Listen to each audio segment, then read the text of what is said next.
Good morning, folks. Well, just a second here. Want to make sure I have absolutely no noise going off during our opening of our show. Okay, good morning. I'm your host, BKP. We are North Georgia's only live online morning show. And let me show you first, this is how you get in touch with our show. That's our phone number, email, and social media ways you can follow the show. It is June 6th, 2019. 75 years ago on this day, 1944, June 6, 1944, more than 160,000 Allied troops landed along a 50-mile stretch, heavily fortified French coastline to fight Nazi Germany on the beaches of Normandy. Normandy, France. General Dwight D. Eisenhower called the operation a crusade in which we will accept nothing less than full victory. More than 5,000 ships and 1,300 aircraft supported the D-Day invasion. And by day's end, the Allies gained a foothold in continental Europe. The cost in lives on D-Day was high. More than 9,000 Allied soldiers were killed or wounded, but their sacrifice allowed more than 100,000 soldiers to begin the slow, hard slog across Europe to defeat Adolf Hitler's troops. And that comes from the army.mil, right from the Army's website. We're going to open up with General Eisenhower's speech to the troops right before the day before, I think the night before, if I remember right, but it was his speech to the troops before landing that he gave concerning the mission at hand. So let's go to Dwight Eisenhower for this opening speech. Soldiers, sailors, and airmen of the Allied Expeditionary Force, you are about to embark upon the great crusade toward which we have striven these many months. The eyes of the world are upon you. The hopes and prayers of liberty-loving people everywhere march with you. In company with our brave allies and brothers in arms on other fronts, you will bring about the destruction of the German war machine, the elimination of Nazi tyranny over the oppressed peoples of Europe, and security for ourselves in a free world. Your task will not be an easy one. Your enemy is well-trained, well-equipped, and battle-hardened. He will fight savagely. But this is the year 1944. Much has happened since the Nazi triumphs of 1940-41. The United Nations have inflicted upon the Germans great defeats in open battle, man to man. Our air offensive has seriously reduced their strength in the air and their capacity to wage war on the ground. Our home fronts have given us an overwhelming superiority in weapons and munitions of war, and placed at our disposal great reserves of trained fighting men. The tide has turned. The free men of the world are marching together to victory. I have full confidence in your courage, devotion to duty, and skill in battle. We will accept nothing less than full victory. Good luck, and let us all beseech the blessing of Almighty God upon this great and noble undertaking.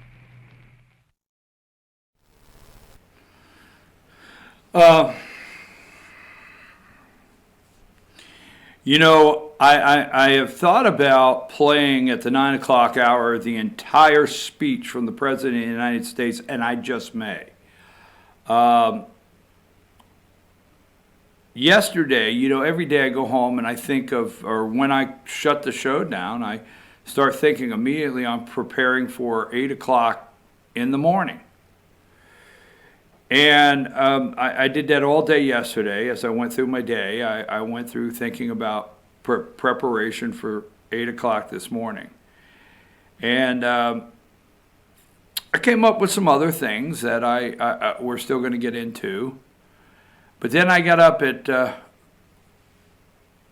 turned the TV on at 4 a.m., CNN, and I realized the time difference was I would be able to watch this entire ceremony and this service to honor these men from World War II live. And just the greatest 5 a.m. in the morning anybody could ever ask for. So it lasted till about 6:30 our time, Eastern time.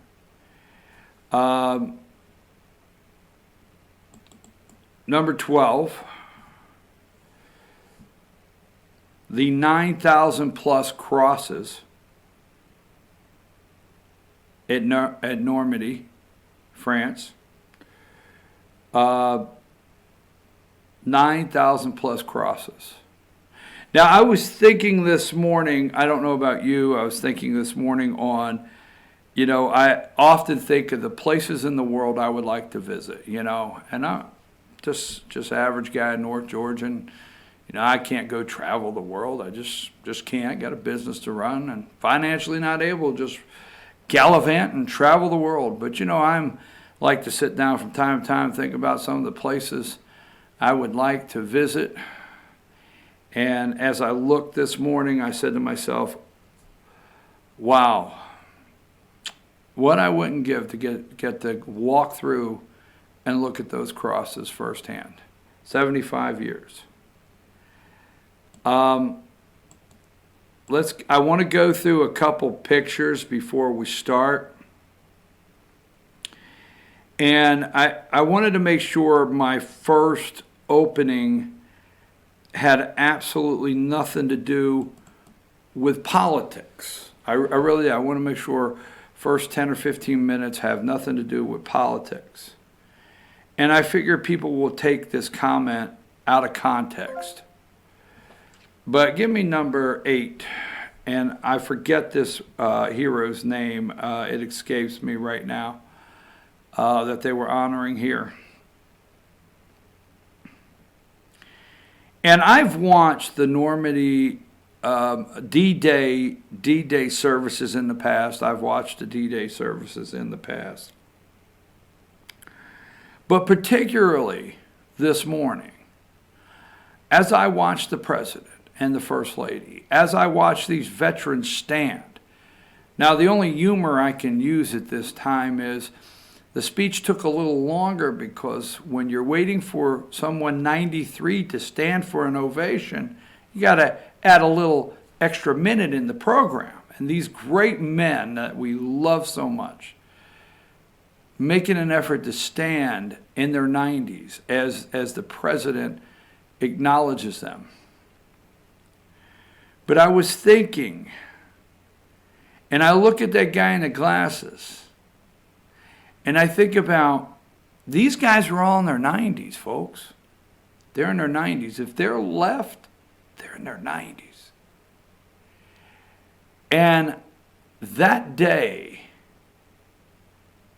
those were kids that absolutely loved their country. First and foremost, not politics, not a political party. Those were kids that just loved their country. Those are kids that would fight and die, and obviously for their country. Those were kids that felt if we didn't take care of this now on foreign soil, our children would not have the freedom that our founding fathers promised in a constitution at the start of this country. So many things. But love overshadowed everything. These kids loved this country. And as I was watching this morning, I was thinking to myself what it was like for these 93-year-old men that absolutely love this country to be honored and appreciated 75 years later by a president a man that absolutely loves this country and appreciates them. I know you'll chop that all apart. But you know, ever since the President of the United States has taken the oath of office, the one thing that continues to grow for me is his love for this country. The people that don't understand the red hat make America great again. That's pretty simple. Make America great again is just the fact, could we just go back to loving our country? So I was thinking what it was like for these men that fought and died for the love of their country to be honored by a man who truly loves his country. Number 9, I got to get this guy's name. I forget it. He was awesome. Here is Ray, number 10. Okay? The story, if you listen to the speech and you don't have tears in your eyes, the story of Ray and his brother, the day they took the beach and stormed the beach, and the promises they made to each other before storming the beach. The promises they made to each other that if one did not come home or survive, that the other would take care of the other's family. I'm telling you, man, if you got a dry eye, this was amazing, okay? Here's 11. I'm going to show you a couple pictures here. Marine One lands at America Cemetery right there. President Trump arrived on D-Day. And let's go back. And I just want to show you, I took like 90 shots this morning that I want to. Here is number 1, the President of the United States and the First Lady. Okay. President of the United States, he's so proud of this country, he's so moved this morning. Here's number 2. French President Macron gave the opening speech. Obviously, this is America's soil. The way it is America's soil where the cemetery is, right there. But it's actually in the country of France. So they are our host country, and that's the way the ceremony is done. And his great appreciation. Macron had a very good speech, President Macron of France, very good speech on his and his country and the world's appreciation for America that day. Here is number 3 with President Trump greeting some of the World War II veterans. And here is number 4. Here is the wreath that they set at the end of the speech and the ceremony.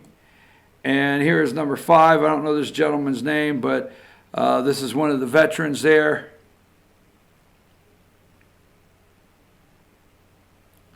If you watch this speech and you look at these guys, if you have a dry eye, I don't know about you, man. Here's our President of the United States, number 6, delivering his speech. Those veterans behind him. Again, number 7. I gotta get this guy's name, I forget. Now, yesterday there was a ceremony held with the Queen. This is number 13. This was yesterday. World leaders gathered, European leaders gathered. You see Angela Merkel, see the President of the United States, the Queen, Prince Charles, Theresa May, Macron. They gathered yesterday for a D-Day 75-year. I'm sorry if I've used the word celebration. Service, time of remembrance right there. And something before we take that picture down and we end this first segment concerning D-Day. Look at the Queen. Now, I have said over and over, the men. And obviously, at this time, it was the men that served in combat roles. But without the women in support roles, none of this would have been possible. You know, we don't all remember, but we heard as children, you know, in my generation, we heard as children Rosie the Riveter, right?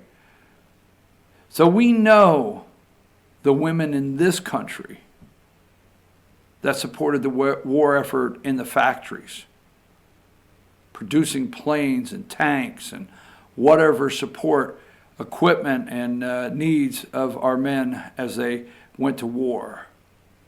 But I want to focus on the Queen because you got to remember, the Queen of England, Queen Elizabeth, every man left alive today that served in World War II is in their 90s. That's where we're at. They're in their 90s. And I'm going to ask you right now that if you go anywhere and you see somebody that served in World War II, stop. Don't go another step. Walk up to them and thank them. I don't care what rush you're in this country. I don't care how big of a hurry. I don't care how late you will be. And I often do that with all servicemen. If I'm out somewhere and I see one of our men and women that they're wearing their hat, Vietnam, Korea, regardless, I walk up and I say, did you serve? And yes, from this year. And I shake their hand. I say, thank you for your service. Several times a week I'll do that. But I want you to know these people are 90-some years old in World War II. And we don't have time to go into the complete war. It's something that's not spoke of in a lot of the discussion here is Stalin and Russia. In their winter, offensive against the Germans.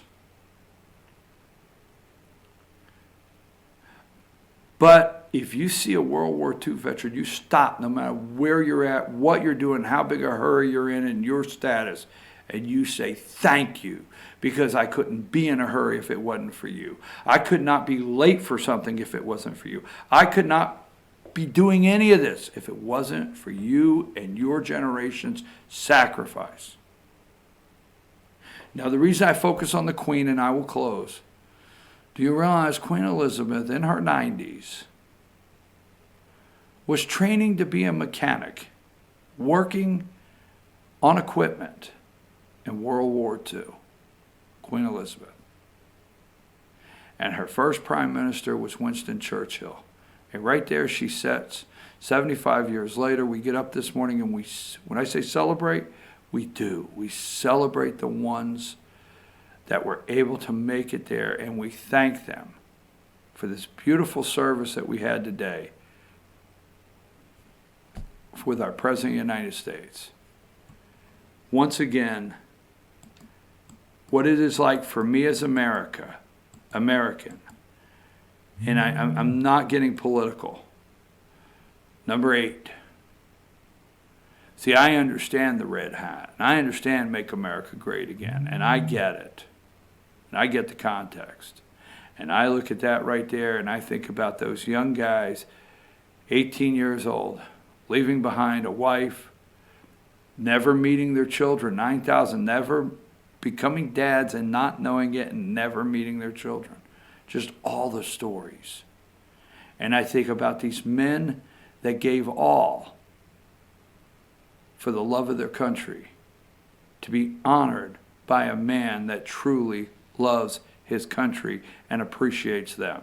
I'm your host, BKP. It's D-Day, 75 years later. God bless America. And God save the Queen, right? You got to throw that in. Take us to break.